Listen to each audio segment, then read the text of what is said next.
I'm delighted to welcome our good friend Melissa Schmalenberger. Welcome. Thank you for having me. I'm delighted. Thank you for contributing to the 17 Days of Christmas. Explain to folks what Clever Container is. Absolutely. It is an organizing direct sales company. So we come into your homes, we teach you how to organize and your guests, and we have fun. And our tagline is, it's the process, not the product. My deal is I'm not there to sell you something unless you go home going to implement it, because we don't want your house full of more clutter. We want you to go home and say, I am totally going to implement this at my house and make my family more organized. Where have we all gone off the tracks with respect to clutter in our houses? Because when I was growing up, there was no clutter in my parents' house. There is clutter now in every house that I know, including mine. Exactly. Imagine the house of your childhood that you grew up in. My closet was probably maybe 2 feet at most. Mm-hmm. My closet now, I can walk in, I can turn around, I could take a nap in it. I've heard there's a hot tub in there. That's my sources tell me. Sure. But our houses are designed differently, and we think when we have empty space, we need to fill it. We think we need to keep up with the Joneses. But I do see there kind of being a backlash of people wanting to downsize and go smaller and have less stuff and say, hey, look at this empty drawer in my house. Isn't this fantastic? So I think the biggest problem that most people have, I keep a very neat office, but everything else gets a little bit crazy. The hardest thing is to get off on the right foot and find a starting point. How do you do that? I just always tell people it's as simple as setting a timer. Just set the timer. Every kitchen has one. Set it for 10 minutes and just focus on one project. Don't leave the room.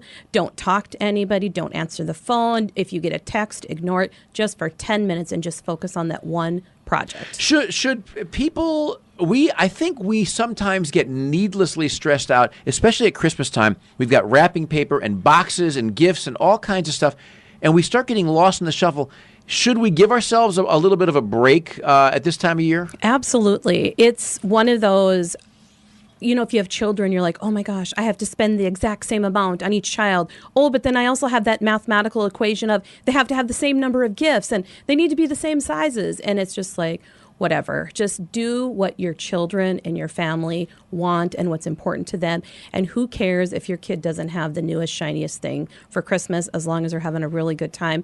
Because honestly, ask me what I got for Christmas 3 years ago. I don't have a clue. Mm-hmm. But now that we're doing holidays differently, I'm remembering that we are doing fondue over Christmas break, or we go to the Blenders as a family. That's what we're going to remember. Melissa Schmalenberger is my guest. She is not only with Clever Container, but you know her as Miss Simplicity. She writes, she has a blog, she has all kinds of stuff. And she will. I brought her here today because I wanted her to give us some tips on how to make your life a little less cluttered over the holidays. So what are some practical things people listening right now who are saying, I'm buried. I am buried in my house right now. I don't know what to do. What are some practical things that folks can do to maybe declutter a little bit as they're trying to make heads and tails of gifts and living? Well, what is going to happen if you have small children, all of a sudden they are going to be inundated with new toys. And it's really a great idea to sit down now before Santa comes to visit to figure out maybe there's some toys that the kids could go through, especially if they're like 3, 4, 5 years old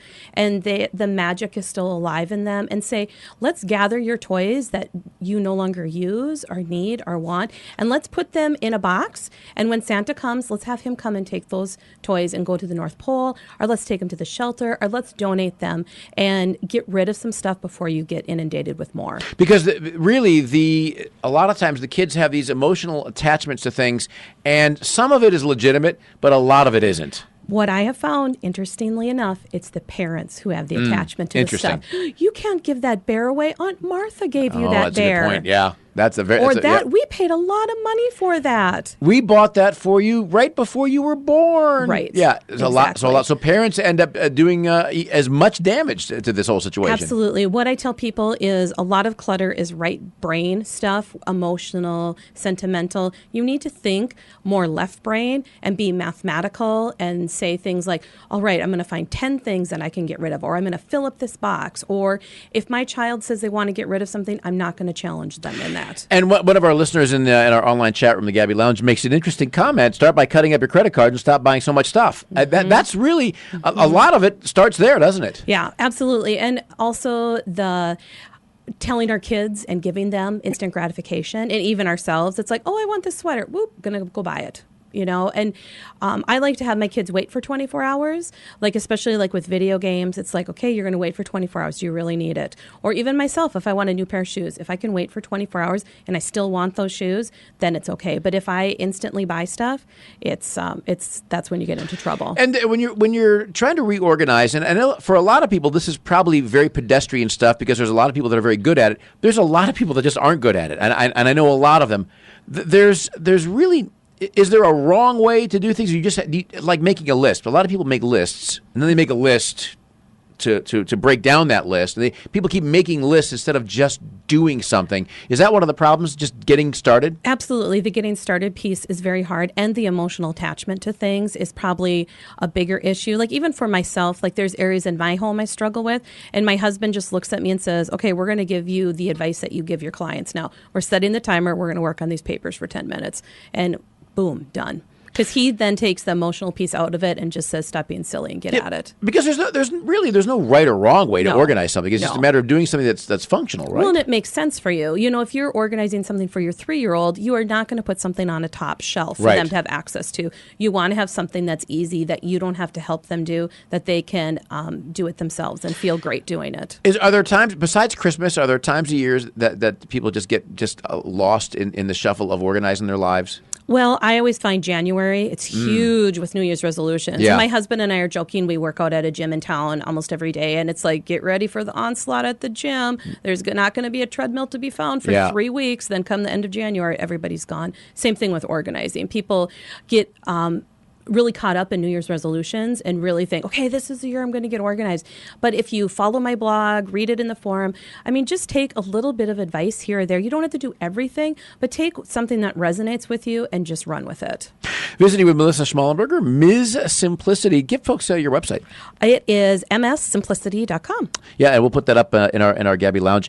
Clever Container. So explain again what happens with it, because it's one of these. For me, I would look at it initially and go, "Oh, I don't need that," and then I realize what you guys do, and it's like, "Wow, this is really good." Yeah, a lot of. I should have put you in a package. Sure, I do give gift certificates. Yeah. Interestingly enough, what happens a lot of times during my home parties is it kind of ends up into like a confession time where it's like, I really struggle with paper, and we all kind of get together. Oh yeah, I struggle with paper too, but this is what I have found that works for me, because we all have very common issues, and we all can commiserate together and give each other, because I think especially with women, we are not given blue ribbons and gold stars. It's like, congratulations, you have no clutter in your house. There's like no award for that. And like your family doesn't appreciate it until they your kids start dating somebody who's, has some clutter issues or, so it's kind of like we need some gratification to feel good and to know that we're not alone in our struggles. And it's like, wow, you look so put together, but you can't find matching socks on a daily basis. That's really cool. In your experience, who is the bigger culprit of turning a house into clutter, men or women? I probably, if you ask women, it'd be men. If you ask men, it'd be women. So it's really an unfair question, because it really is. If you ask parents, it'll be kids. Absolutely. Yeah. Absolutely. And if you ask kids, the answer will be parents. Of course. Yeah. But the reason I ask is because there is something to be said for the cluttering with kids starts at the top. If the parents are setting a good example, the kids are going to follow suit, correct? Absolutely. You have to set a good example. If I give people the example of, I hated having shoes left in the entryway of our house. I was one of the culprits, because I'd wear different cute shoes and I'd just throw them off. And before long, I'd have 4 pairs of shoes sitting there. So we just did a simple thing. If I found the boys' shoes in the entryway, they had to do a chore for me. If they found my shoes, I got to take them to Dairy Queen.